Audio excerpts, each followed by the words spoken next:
შოუის ტრაგედიიდან პირველად შინაგან საქმეთა მინისტრის სტიქიის ზონაში ჩავიდა. ტერიტორია მან ვერტმფრენით დაათვალიერა. ადგილზე გაეცნო ვითარებას. ვახტანგ გომელაური ამ წუთებში ონში იმყოფება, სადაც სამოქალაქო პანაშვიდს დაესწრება. ონის კულტურის ცენტრში ერთ-ერთი გარდაცვლილის ანსამბლ ბუბას წევრ გენადი სულთანიშვილის პანაშვიდი მიმდინარეობს. პარალელურად გრძელდება სამძებრო სამუშაოები სტიქიის ადგილას. კიდევ რამდენიმე ავტომობილს მიაკვლიეს. რაც შეეხება ნაპოვნ ლეშებს და ინფექციის გავრცელების საშიშროებას, სურსათის ეროვნული სააგენტო ირწმუნება, რომ სტიქიის ადგილას დაავადების გავრცელების საშიშროება არ არსებობს. მათი თქმით, ხეობაში მხოლოდ 2 ლეშია ნაპოვნი, რომლებსაც დეზინფექცია უტარდება. სალომე ბოკუჩავა უფრო მეც გვეტყვის, როგორც შინაგან საქმეთა მინისტრის გადაადგილების, ასევე სამძებრო სამუშაოების შესახებ გისმენთ, სალომე. სალომე, ჩვენ ახლა ვიმყოფებით კულტურის ცენტრში, რომელიც ზონაში მდებარეობს. აქ არის მოსვენებული გენადი სულთანიშვილი, ფოლკლორისტი, რაჭაში ყველასთვის ნაცნობი ადამიანი, რომელიც რაჭის სტიქიას შოუში ემსხვერპლა. ის ტერიტორიაზე მუშაობდა მზარეულად და მას ოჯახის წევრები ხვალ დაემშვიდობებიან. პატივის მისაგებად სულ რამდენიმე წუთში აქ მოვა შინაგან საქმეთა მინისტრი ვახტანგ გომელაური მოადგილეებთან ერთად. მანამდე მინისტრი იმყოფებოდა სტიქიის ზონაში.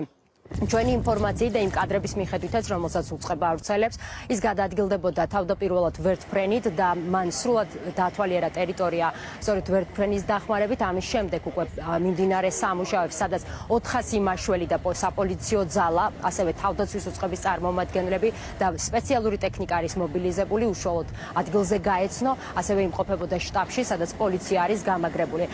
რამდენიმე წუთში მოვა ვახტანგ გომელაური კულტურის ცენტრში და სავარაუდოდ გააკეთებს პირველ განცხადებასაც. ამის შემდეგ გახდება მისი პოზიცია ცნობილი მიმდინარე სამუშაოებთან დაკავშირებით, ასევე ის გაგვიზიარებს სავარაუდოდ მის ხედვებს ვერტმფრენის ჩართულობასთან დაკავშირებით სტიქიის ზონაში, რაზეც არაერთი კითხვა დაისვა ბოლო დღეების განმავლობაში. რაც შეეხება თავად სამაშველო ღონისძიებას, საძიებო სამუშაოებს აგრძელებენ მაშველები. ამ დროისთვის 24 დაღუპული არის ნაპოვნი სტიქიის ზონაში, 22 ადამიანი არის იდენტიფიცირებული, 900 ოფიციალური მონაცემებით ამ დრომდე ეძებენ. მძიმე არის მდგომარეობა უშუალოდ სტიქიის არეალში, თუმცა შეიძლება ითქვას, რომ 60% უკვე შესწავლილი არის, ადგილზე სპეციალური ტექნიკაც მუშაობს. ახლა უკვე 10 ლოკაციაზე მუშაობენ ინფრასტრუქტურის სამინისტროს სპეციალური ტექნიკით შესაბამისი პირები. ყველა ტექნიკას თან ახლავს მაშველი რგოლი. ეს გახლავთ ადამიანები, რომლებიც კურირებენ თუ როგორ ხდება გადაადგილება სტიქიის ზონაში, იმისთვის რომ ტექნიკამ არ დააზიანოს ადამიანი, დაკარგული ადამიანი, რომელიც იმყოფება სავარაუდოდ ამ პერიმეტრზე, სადაც ტექნიკა არის მობილიზებული. ასევე ავტომობილების დიდი რაოდენობა იქნა დღეს გამოტანილი. ეს არის დაზიანებული ავტომობილები, რომლის ნარჩენებიც ფორმულას გადამღებმა ჯგუფმა გადაიღო. ასევე მინი კუპერი, როგორც ჩვენთვის არის ცნობილი, შავი ფერის. ეს ტექნიკა იყო ჩაფლული მიწის მასაში, თუმცა მინი კუპერის შემთხვევაში ჰქონდათ ინფორმაცია მაშველებს, მაგრამ მასთან მიახლოებას გზის არ ქონის გამო ვერ ახერხებდნენ. გზა ახლა უკვე გაჭრილი არის ამ პერიმეტრზე.